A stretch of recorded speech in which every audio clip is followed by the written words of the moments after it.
If you're a premium member of lynda.com, you'll have access to the exercise files used throughout this title. Now, this project is a little bit different from most projects in the library, and it requires a bit of background knowledge in Git and the terminal application. In the exercise files folder, you'll see a folder labeled My App with a copy of the finished project. There will also be a couple of other files that we'll use throughout this title. Now, before you work with the exercise files, make sure you've gone through the Git installation on your machine. I'll start with a copy of My App on the desktop and the My App folder opened in my favorite text editor. I'll also want to have a terminal application, and I want to make sure that I am in the correct folder.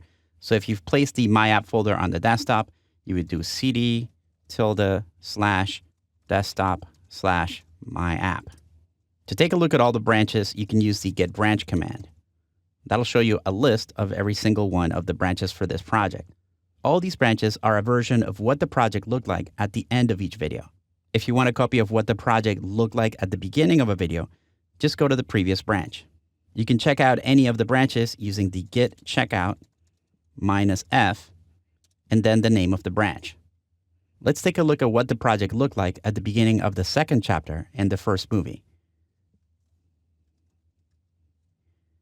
Now let's go back to the master branch, which will be what the project looked like at the end. If you go back into our application, you'll see that the HTML has updated.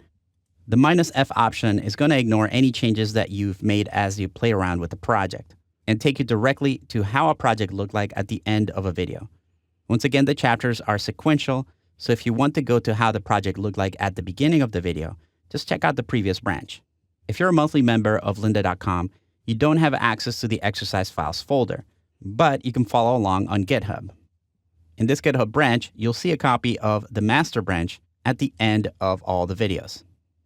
At any time, you can go to the branch's pop-up menu to take a look at how this file looked at any point at the end of a video. If you want to learn more about Git, make sure you check out Git Essential Training with Kevin Skoglund, GitHub for Web Designers with James Williamson, and if you want to learn more about workflows, including Git and GitHub, check out Web Project Workflows with Gulp.js, Git, and Browserify.